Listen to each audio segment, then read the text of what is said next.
Okay, so in this part, we're going to mock up how we want our output to look. Before we start coding, we just want to make sure that we've got the output in place so we don't have to worry about that when it comes to it. So what we're going to do is we're going to start completely from scratch. We're going to write a little bit of CSS just to space things out, particularly with the form on the poll page. But let's go ahead and start to do this. So I'm going to create a new file within my PHP poll directory, and this is going to be called index.php. This is where the polls are going to be output, so they're just going to be listed here. So at the moment this is obviously blank. I'm using Emmet just to speed up doing things like generating an HTML5 doc layout, but you can just type all this out if you want to. So what we're going to do here is we're going to link in a style sheet. So this is basically just a rel attribute of style sheet, and that's going to link through to a CSS folder and main.css. So now that we've done that, let's create that style sheet. So we're going to create a new folder inside of here called CSS, and then in here we're going to create a new file and obviously name that main.css. Okay, so now that we've done that, let's mock up what we're going to see when we actually list the polls that we currently have available. All of our PHP code is going to go at the top here, just to separate what we're doing at the top from our sort of view, if you like. So that's where our code's going to go. But in terms of polls, we're just going to display them in an unordered list. So inside of here, we're going to have list items. Now inside of each of these list items, we're going to have an anchor that's just going to link through to the poll. So this could be poll 1, for example. And let's link this through to poll.php, which doesn't exist yet and is not going to be much use because we're not specifying which poll we want to see, but we'll do that in a moment. So poll 2 here as well. So we've got an unordered list, 2 list items, and obviously this will grow when it becomes dynamic. It just shows that you can click through poll 1, poll 2, and poll 3 and whatever you have. So now let's create the actual poll page. This is going to be where we see the question, the options, and the submit button to actually submit the forms. This is a little bit trickier, but still there's not really too much involved here. So we're going to create poll.php, and again we could probably just copy this and paste this in here. This is where our style sheet is going to come in, because we're going to want to control how this form looks, just to make sure it looks half decent, so when we display it to a user it doesn't look all inline and not very nice. Okay, so in here what we're going to do is we're going to create a div with a class of poll, and this just allows us to target poll. If you're used to CSS, this will be obvious to you. And we're also going to create a div called poll question. This could probably be a header or something. It's probably best as an h1 tag or an h2 tag or whatever. But this is basically going to be the question. So I'm going to say this is the poll question. So let's just start to style this up. The form, by the way, is going to go down here, so we'll do that in just a moment. But we're going to style the poll container and the poll question to make that a little bit bolder. So inside of here, let's say poll, and we're basically going to give this 20 pixels padding, and we're going to give this a little border. So 1 pixel solid and something like CCC, maybe something a little bit nicer. But that's basically how that looks. What we're now going to do is we're going to style the poll question. So this is basically just going to say I want a font weight of bold. If you're using a specific font with font weights, you can choose them. And we're going to have a margin bottom on this of 20 pixels. So the poll question will leave a little bit of room at the bottom, like so. So now we can actually start to add our form. This is the sort of the fun part where we're actually going to be able to submit this form and obviously go through and actually vote. So inside of here, let's create a form, and this is going to have a method of post. So we basically have a form with an action. This is where the data within this is submitted through to.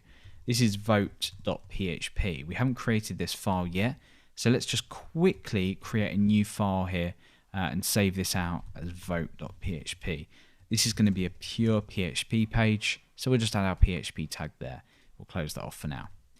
So once this form is submitted, it's going to go through to post.php, sending this in the HTTP request body, not the URL. That's what post does.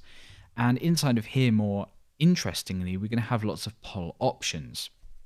So we're going to have poll options to contain this. And then in here, we're going to have poll option, and we're going to have a few of them. So we'll create one of these just first. So inside of here, we want an input, and this is a type of radio. The name of this is going to be choice, and so will the other inputs, because that allows us to group them together, so more than one can't be selected. We are going to have a value here, and this is going to be the choice ID. So for now, let's just set that to 1. And this is also going to have an ID just to make it unique, and we're going to say something like C1, and that will also be dynamic. So it'll be choice 1, choice 2, choice 3. So the label is going to be just after it. So we have a label element, and this is going to be for C1, 2, 3, 4, 4, on and on. And this just means that this label corresponds to that particular radio. And this is going to be the choice in here. So we're going to say choice 1, for example. So what we can actually do is we can duplicate this code here. So if we do that a few times, we can change this to choice 2, and we can change this to choice 3. This will become 2 and 3. These are the actual choice ID, whereas these are incrementing from 1. So this could be choice 20, it could be choice 35, whereas these will always be C1, C2, and C3, and these will be targeted at C2, C3 as well. So hopefully that makes sense. Let's just check out how this looks. Okay, so it doesn't look too bad. We can perhaps make a few style adjustments here. So let's do that now. So I'm going to say poll options, and basically what this is going to do is just give this a margin on the bottom. And then for each poll option, we're going to give this a margin bottom of 10 pixels. That's all the styling that we need. So let's close that off, and that's just spaced things out a little bit. So we now need a button to actually be able to submit this form. That's really, really important. So down here, just after the the div for the options, we're going to have an input type, and this time it's obviously submit. We are going to have a value here, which is basically just the text displayed to the user. So submit answer. And then down here, we need an input, which is hidden, or a hidden input field.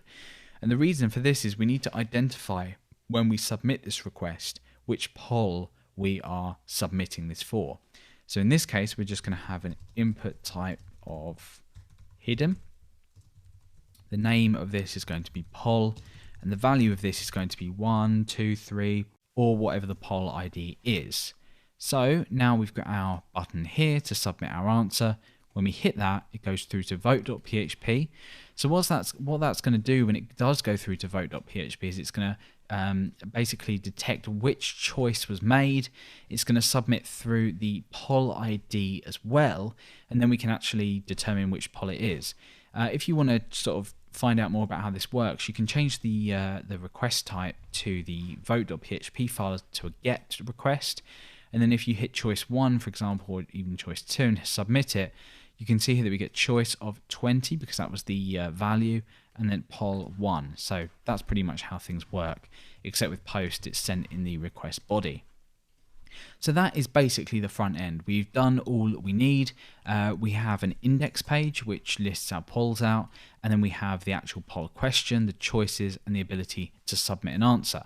So now that we've done that, we can sort of focus away from this onto the actual PHP code that's going to make this work. So let's go ahead and do that in the next part.